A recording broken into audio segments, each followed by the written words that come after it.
So my hair looks like freaking serious black right now. What? Ooh, it's bad. Hey guys, welcome back to another episode of Ask Christina Was Here. Sorry for the crazy hair and the no makeup. I have exams this week and I'm kind of like trying to get a lot of stuff done for school, so just like my appearance was kind of taking a back seat to that. But anyways, I just want to jump right in, and today we're going to talk about learning to say no, how to say no. I'm not really sure what I'm like titling this at the moment, but I was inspired by a blog post that I read today actually about, how to say no.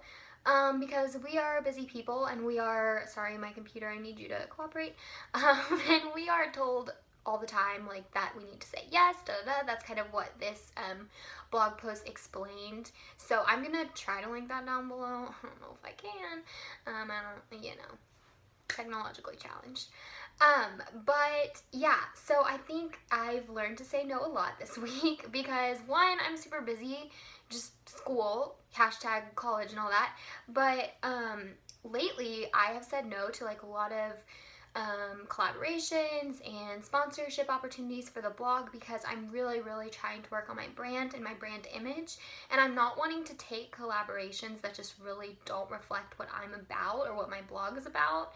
And that's kind of hard to say no, especially when you are a new blogger or, you're still really trying to grow. You don't want to say no because you want to do collaborations and you want to add stuff to your media kit and you want to impress the people that are following you, but it's really just going to hurt your credibility if you're just kind of saying yes to everything and people can tell that it is not organic and it doesn't represent your brand. And I think we've mentioned this before, so sorry if that's a little repetitive. Is that a word? Yes, I'm so tired.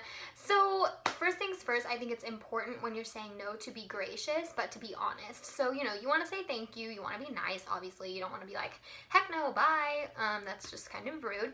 So be gracious, say, wow, thank you so much for reaching out. This sounds great. Like, I like what you're doing here, But, be honest. Don't like try to come up with an excuse. Really just tell the person why you can't do what they're asking you to. Be like, this sounds great, but it really doesn't match my brand. So, I'm not going to be the best person to talk on behalf of this. Or, you know what, I'm just, and this is the one that I have given, like, all week. I can't fit anything in my content calendar. Like, I won't be able to make this deadline, or, I'm in college, and I just have a lot of stuff. That I'm totally not lying because that is totally the truth. Look at my hair. So, yeah, people think that bloggers can really like sell anything because we have a blog and we have like a cute Instagram, and that's not true. I mean, if I got on here and tried to sell you guys a set of encyclopedias, none of you guys would get that. Like, that's not what you're interested in. Maybe you are, and that's cool, but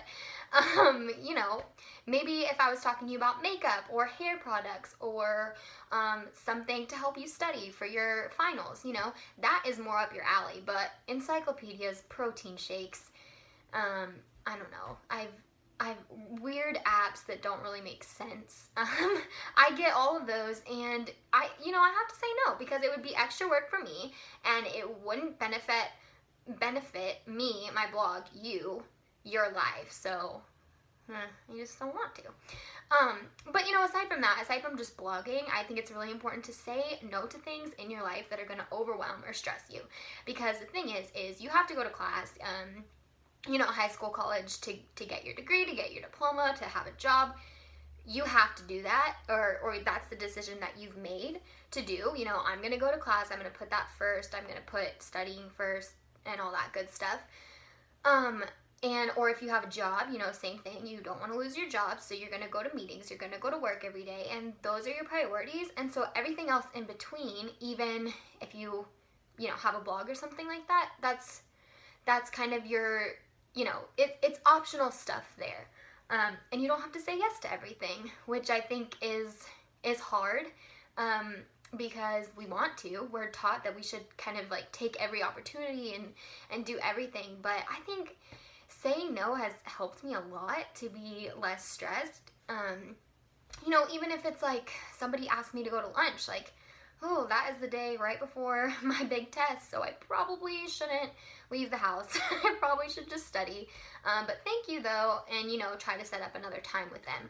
I think when you're saying no, whether it's to like a business proposal or somebody asking you to go to a concert, you should kind of like offer up something else. I mean, if you can't, it's okay. Don't feel like you have to give something. But I'm usually like, let's say a company emails me and I'm like, oh, this isn't my thing. I can't really help you on this, but I'm gonna like email your information over to somebody about your product or your website, your company, because I know somebody who would really be interested in this. And I honestly do that because this person is just like me. They're trying to sell something, they're trying to market something, they're trying to be successful in what they're doing, and just because I can't help them by like writing a blog post for them doesn't mean that I can't like point them in a good direction. Or if somebody asks you to go to a concert and you can't go because you have a test, whatever, be like, but you know what, next Thursday for coffee's good, like let's meet up. So don't feel like you have to be mean, because I gotta work on it, but I really care what people think. I don't want to hurt anyone's feelings, and I'm just like, did that text sound rude? Like, oh gosh, and I really like lose sleep over it. So don't worry about that. Just plan something with them next time, and it's totally fine. But I think saying no is going to help you immensely. So if you have another question for Ask Christina Was Here, then you can put it in the comments below or email me at hello@christinawashere.com. Also on Twitter, I periodically, about once or twice a week, tweet out a link to a question box where you can put in your question anonymously. So be sure that you're following me on Twitter at Christina96X. Alright guys, I hope you have an amazing weekend, and I will see you next Friday.